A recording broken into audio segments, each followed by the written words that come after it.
जो आज के हीरो हैं, आज का दिन श्री राठी सर का है। हम जरूर उनकी फीलिंग जानेंगे और जोरदार तालियों से हम माइक हैंड ओवर करते हैं।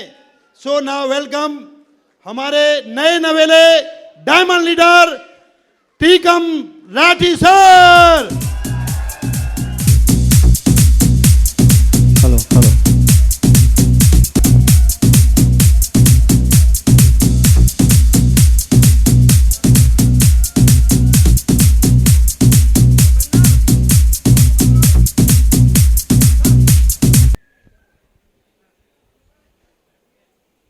सभी को नमस्कार।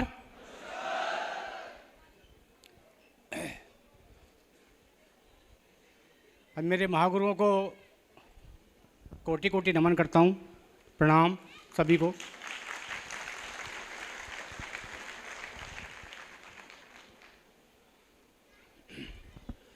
दोस्तों, आज ये खुशी का पल जो आज टीकम सिंह को आज यहाँ सम्मान देने का ये कारण बना है, सब आप लोग और हमारे सबके महागुरु और शेप्स ऑफ कंपनी।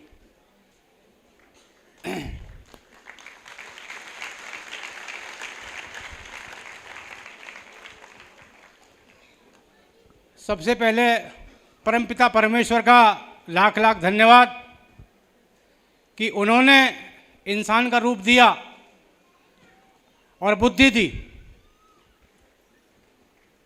दूसरा, मेरे माता पिता का लाख लाख शुक्रिया कि उन्होंने जन्म दिया, पालन पोषण किया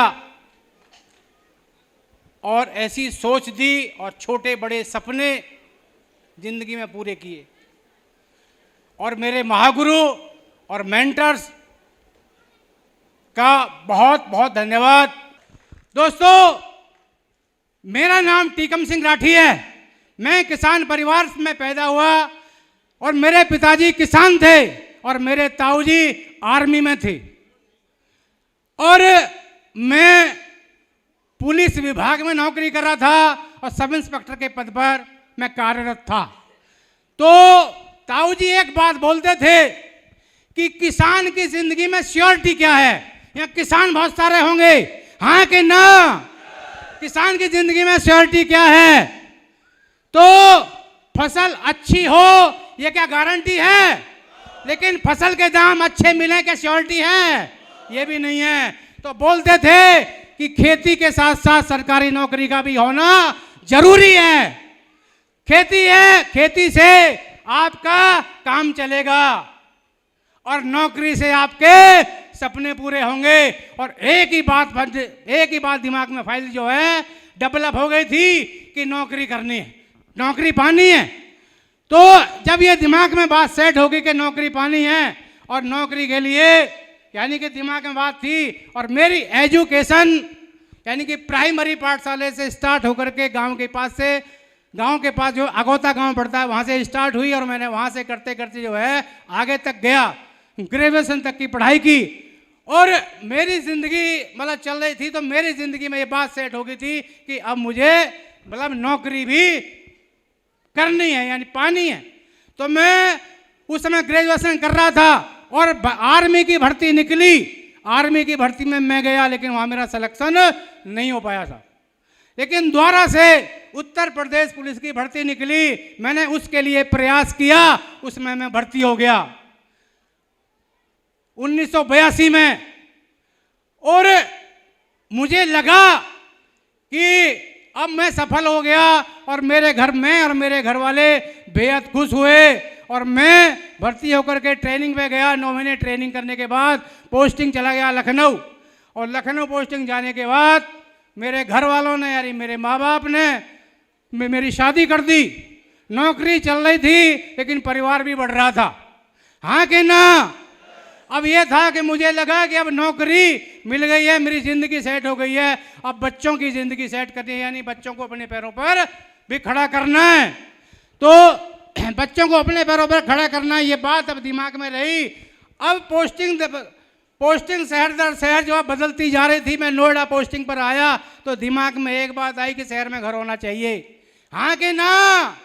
तो शहर में घर होना चाहिए। मैंने गाजियाबाद में घर बनाया।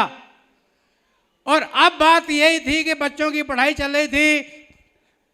मेरे 3 बेटे हैं, अमित हैं, विपिन हैं, शुभम जी हैं। तो अब बात ये थी कि अब बच्चों को अपने पैरों पर खड़ा करना है।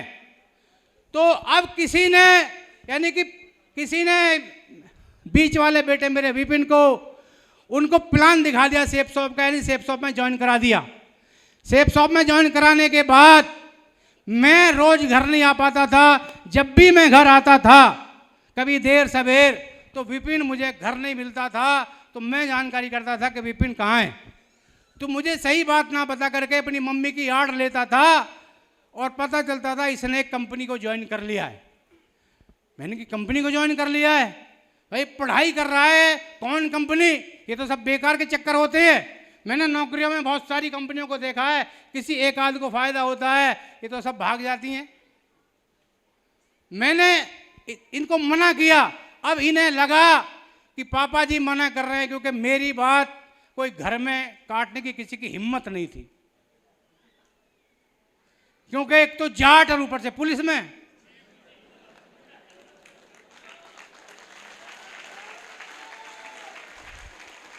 तो अब इन्होंने प्लानिंग बनाई कि अब क्या किया जाए।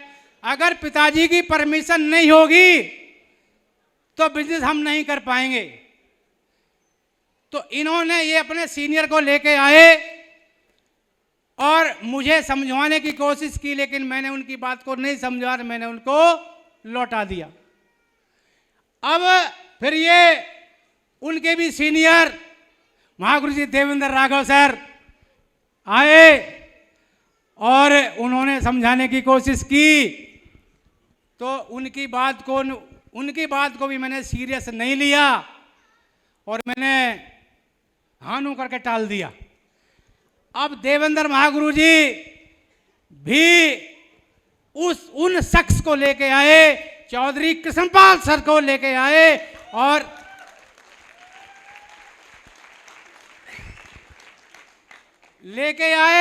उनकी बात पे भी मैंने ज़्यादा गंभीरता से नहीं, उनकी बात को भी गंभीरता से मैंने नहीं लिया। लेकिन बात ये थी, चौधरी सर की डायमंडशिप होने वाली थी। इन्होंने प्लानिंग बनाई कि राठी जी को डायमंडशिप में बैठा दिया जाए, इनको डायमंड प्रोग्राम में ले जाया जाए, तो हो सकता है इनकी समझ में आ जाए। तो मुझे ये मेरे घर पे, जैसे अगले दिन डायमंडशिप है, अगले दिन उसी दिन एक लीडर को मेरे घर पे रोक दिया। अब इनको साथ लेके आना है। मैं आसानी से मीटिंग में जाने वाला नहीं था, लेकिन मैंने एक चीज बोली कि अगर मैं प्रोग्राम देखने के बाद भी आपकी कंपनी को अच्छा नहीं बताऊं तो। उन्होंने कहा कि एक बार देख लो आप। मैंने कहा कि अगर आप रसगुल्ला खिलाओ और मैं कहूं ये आप कहो मीठा, मैं कहूं खट्टा है, मैं तो खट्टा बताऊंगा। अब इन्होंने कहा पहले आप रसगुल्ला खा लो, उसके बाद खट्टा बता देना। तो मेरी समझ में बात ये आई कि मैं मीटिंग, अगर ये इतना जिद कर रहे हैं तो मीटिंग में एक बार देख लेता हूं, और मना तो मुझे करना ही करना है। तो ये रोज रोज का है झंझट खत्म हो जाएगा।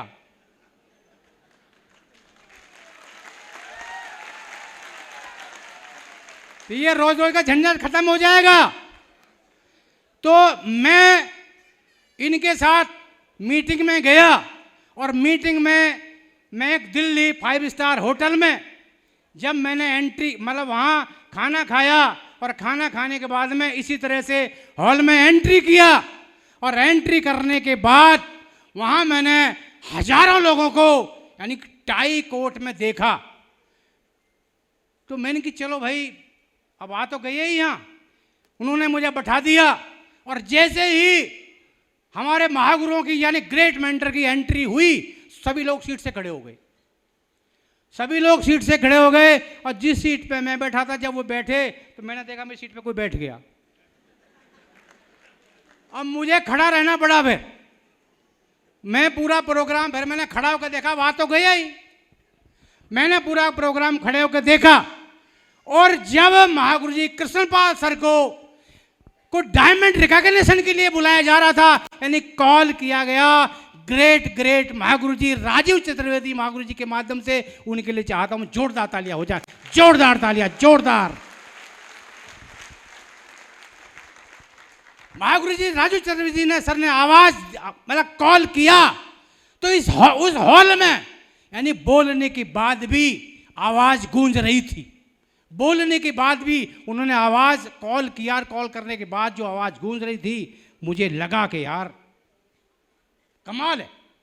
लेकिन जब सम्मान देखा, जब रिकॉग्निशन हुई, तो मैं अपने आप को इतना गदगद महसूस कर रहा था, मेरे दिमाग में एक ही बात आई कि यार ये सम्मान तो मिलना चाहिए, ये सम्मान तो मिलना चाहिए। बस फिर जैसे ही वो फंक्शन देख करके आए, और अगले ही दिन महागुरु जी देवेंद्र राघव सर और महागुरु जी हमारे चौधरी कृष्णपाल सर आ गए घर पे। अब उन्होंने बिजनेस के बारे में मैंने पहले समझा नहीं समझा, लेकिन उस दिन मेरा दिमाग यानी वहीं से खुल गया था, क्योंकि मेरे दिमाग में था कि नौकरी में ऐसा सम्मान नहीं है साहब, कहीं भी, किसी भी नौकरी में नहीं है साहब। तो मुझे समझाया कि ये यहां काम वही है जिस काम को हम पहले से कर रहे हैं। हर घर में खरीदारी होती है, हाँ कि ना? तो मुझे बोला आपके में होती है, मैं हाँ जी। तो बोले बस यही करना है, अब तक आप जहां से भी ले रहे थे अब सेफ शॉप से लेना है। मैं कहा बिल्कुल ले लेंगे। तो फिर उन्होंने जो है, जब उन्होंने ये बात समझाई और ये मुझे एक बात बताई, उन्होंने कहा कि आप अगर विपिन जी को सपोर्ट करते हैं तो इस बिजनेस में आप दोनों बाप बेटा एक साथ डायमंड का सम्मान ले सकते हैं। ये बोला जब उन्होंने, मेरे दिमाग में बात बिल्कुल सेट थी कि मैं यही तो चाह रहा था कि मैं अपने बच्चों को पैरों पे खड़ा करूं, और इतना बड़ा अगर सम्मान मिले तो इससे बड़ी बात क्या हो सकती है, हाँ कि ना? तो वहीं से फिर मैंने ये सर से वादा किया, अगर मेरे सहयोग से आसानी से यहां से डायमंड विपिन बन सकता है तो सर मैं आपसे वादा करता हूं कि आज से ही मैं विपिन जी के साथ हूं। अगर वो डायमंड यहां से बन सकता है, मैं आपसे आज से ही साथ हूं। वादा कर लिया मैंने, वादा कर लिया। और यहीं से मेरी सेफ शॉप कैरियर यानी सेफ शॉप बिजनेस के कैरियर में मेरी शुरुआत हुई, यहीं से शुरुआत हुई मेरी बिजनेस में। और आगे अब बिजनेस में शुरुआत तो हो गई, अब मैं जब बिजनेस का प्लान, सेफ शॉप बिजनेस का प्लान लेकर के मैदान में यानी लोगों के बीच में गया, तो ये बिजनेस मेरे नेचर के बिल्कुल अलग था। ये बिजनेस मेरे नेचर के बिल्कुल अलग था, क्योंकि यहां जो भाषा बोली जाती है वो सर जी की बोली जाती है, और पुलिस की भाषा जैसी बोली जाती है, आप सभी जानते होंगे।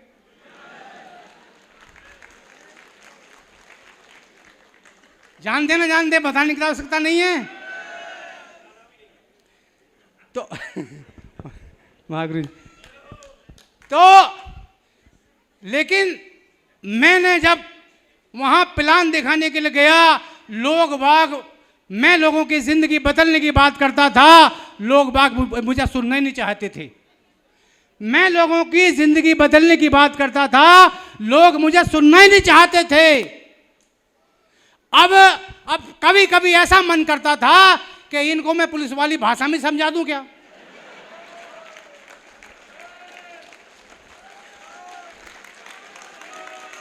Thank you sir, thank you.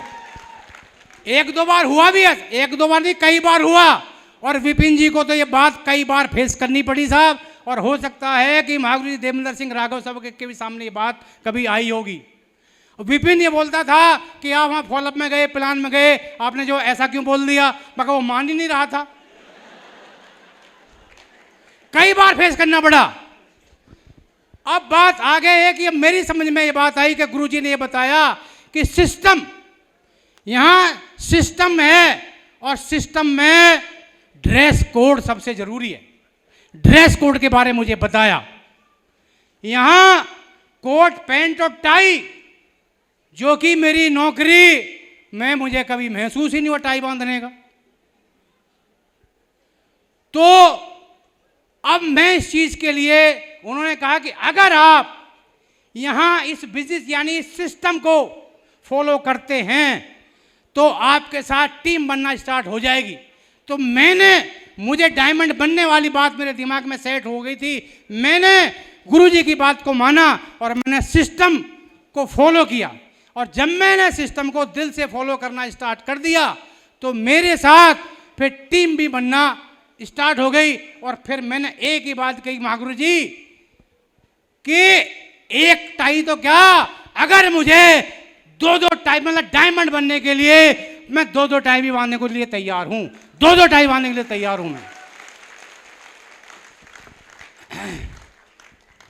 अब आगे इसी तरह सिलसिला चला और एक बात आगे आई कि एक बार महागुरु जी देवेंद्र सिंह राघव सर की कॉल आई कि सर आपको श्रीमान जसवीर महागुरु जी ने फॉर्च्यून होटल गाजियाबाद में बुलाया है। अब मैं पुलिस में नौकरी कर रहा था तो अधिकारी बुलाता है तो वहां भी शक होता है कि भाई क्या बात हो गई, होता है ना, होता है। पुलिस वाले तो बिल्कुल पक्का जानते होंगे कि अधिकारी ने बुलाया है तो भैंचो कोई ना कोई लफड़ा है। तो अब यहां कहा कि महागुरु जी ने आपको पर्सनली बुलाया है।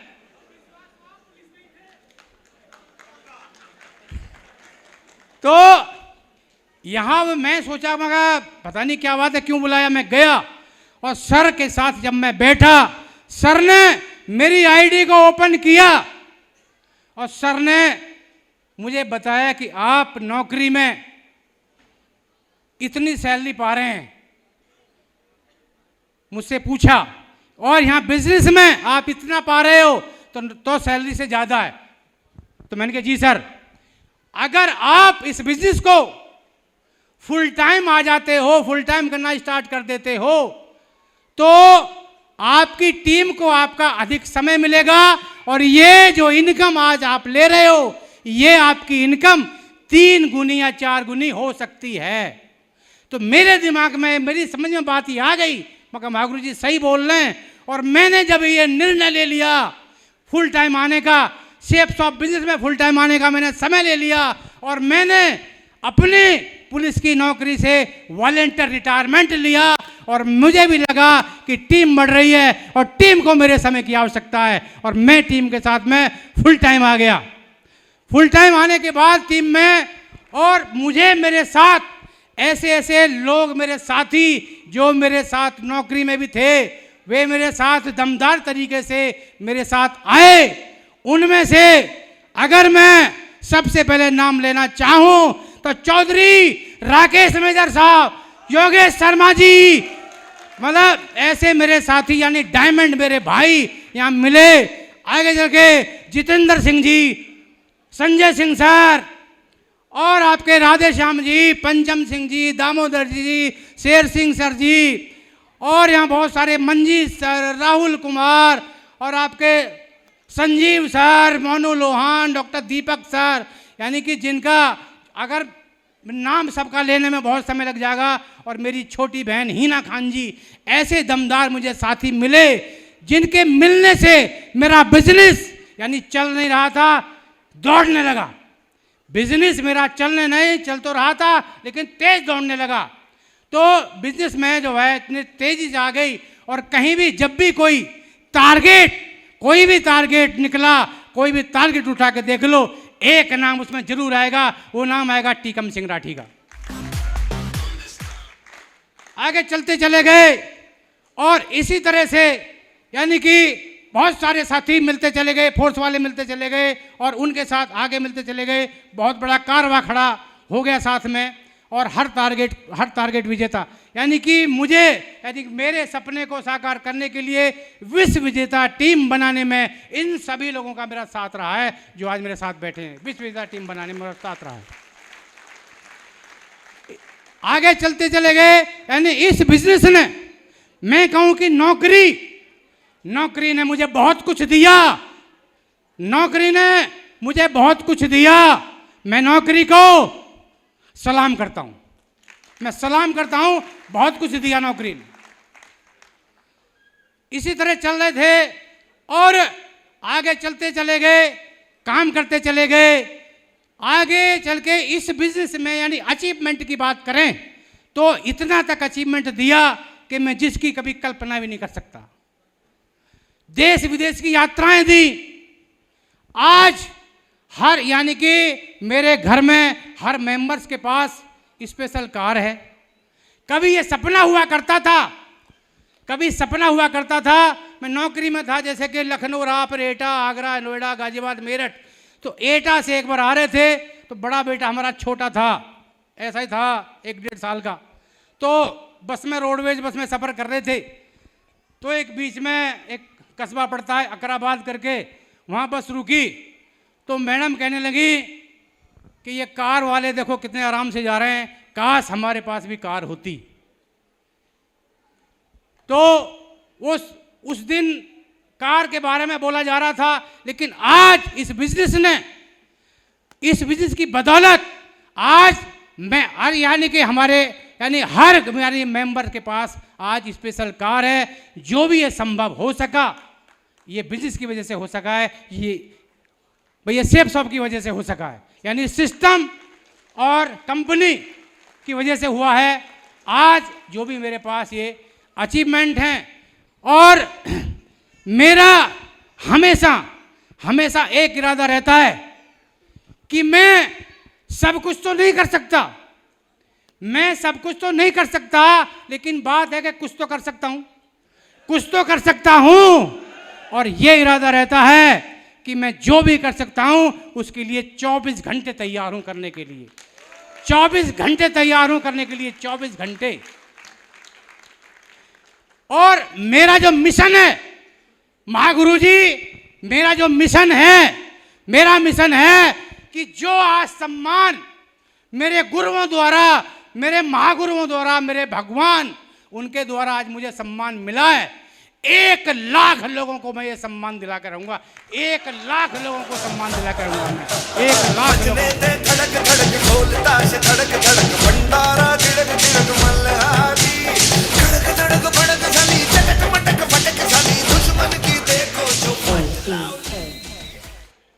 आप डायमंड बनने के लिए तैयार हैं?